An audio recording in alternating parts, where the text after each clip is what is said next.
lobs for O'Neal for the dunk. Kobe Bryant worked into the lane, and Shaq hammered it in with the right hand. Timeout, Portland. Really got a dribble drive, change of direction by Bryant. Slam dunk. Woo! You talk about elevation. Chick, he went up to the rafters before he decided to put somebody. Artest looking, gets it to Bryant. Bryant dribbling, has to put it up with the buzzer. Banks it in! He banks in the three! And the Lakers win the game!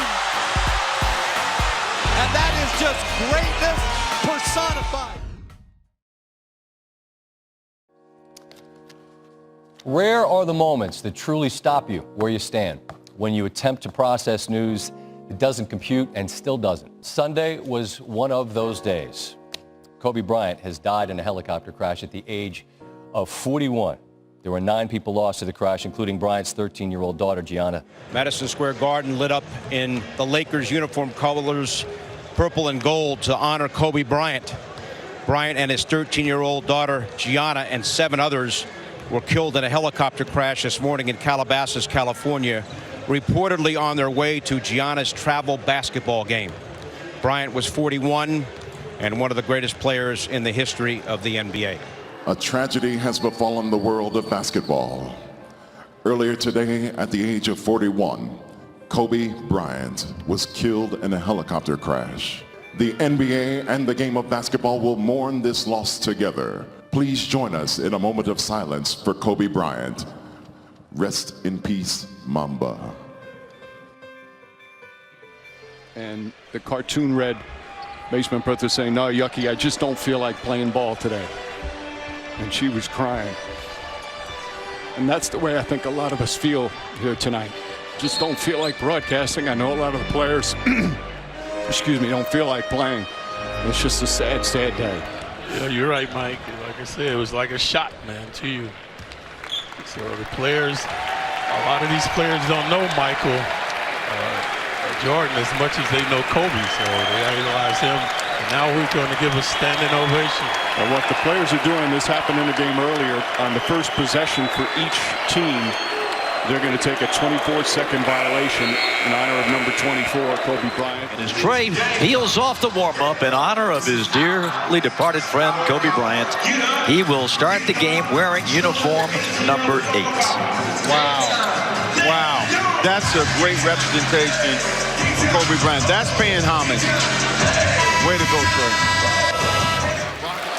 We've been told the NBA is planning or has canceled some of the games this evening. And DeJounte Murray will do the same. The 24-second shot clock, of course, Kobe Bryant, number 24.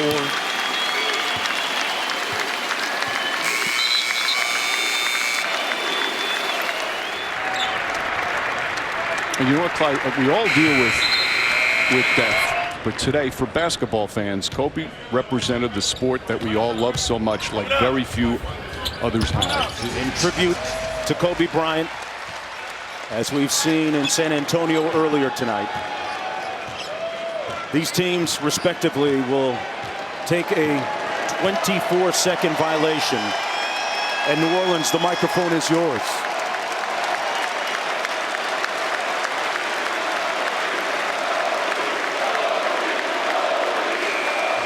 Players, like the rest of us, trying to process this, as this will be a moment that both teams will take part in to honor Kobe Bryant, as they will take the 24-set shot clock violation.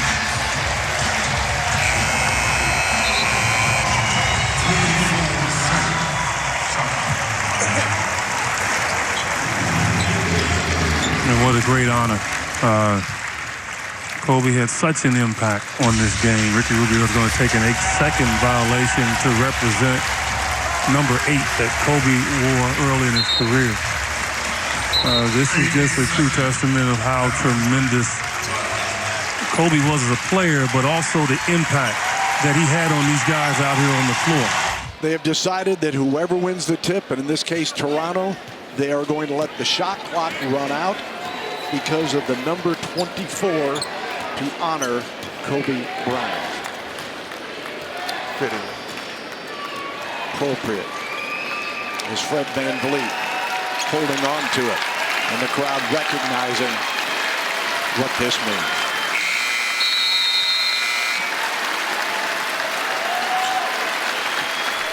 Good game, tough loss, who cares? Most importantly, appreciate you all letting the locker room be tonight. Everybody's pretty emotional about the tragedy with Kobe, and all of us know what a great player he was, but he went beyond great playing. He was a competitor that goes unmatched, and it's what made him as a player so attractive to everybody. That focus, that competitiveness, that will to win. And even more importantly than that, we all feel a deep sense of loss for what he meant to all of us in so many ways, and so many millions of people loved him for so many different reasons. It's just a tragic thing that there are no words that can describe how everybody feels about it. So we all think about the family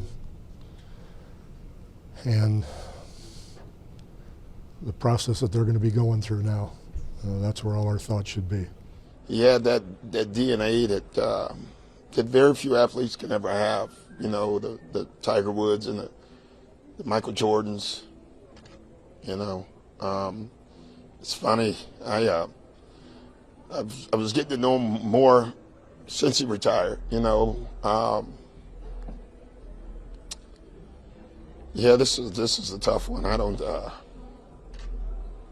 mean, we have to go play. I mean, the news is just so devastating for Vanessa and his family, and there's just so many people he touched, you know. And you know, it's looking at my young players and seeing how emotional they are. They didn't even know him, you know, and it just tells you how far his reach was. So, I mean, this is just shocking news for all of us. And sorry, I don't have a lot to say. I just can't. I have to go talk to a team before a game and tell them to play a game. It's a shocker to everyone.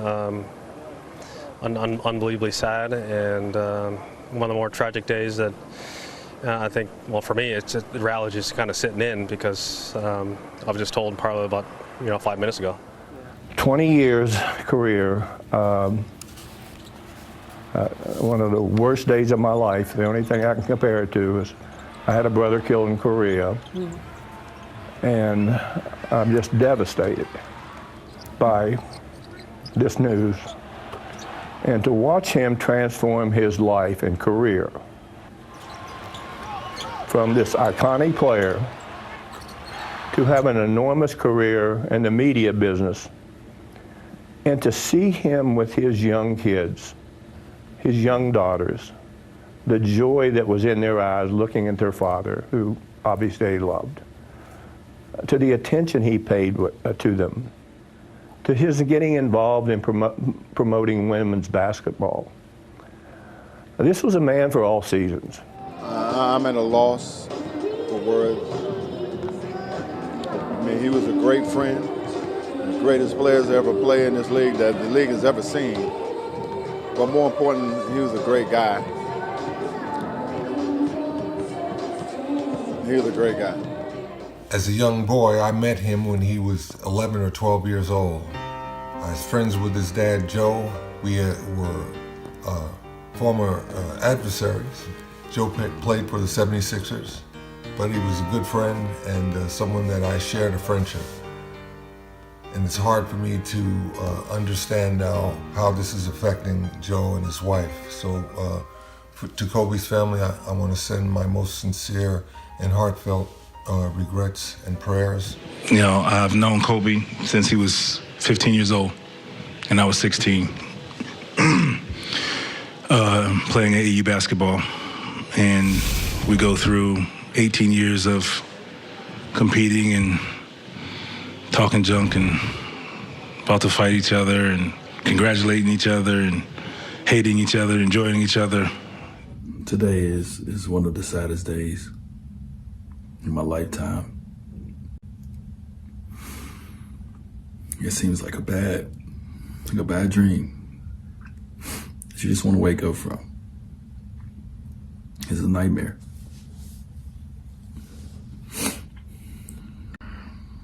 I know we all feel the same way about such a great leader, just a great champion, just a great person. If you got a chance to know Kobe, you got a chance to really know Kobe.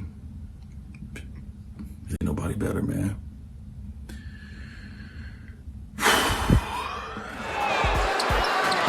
Walton can tip it. Bryant with the save. Oh, you got to get a shot here. Final seconds. Bryant for the win. Bang! Kobe Bryant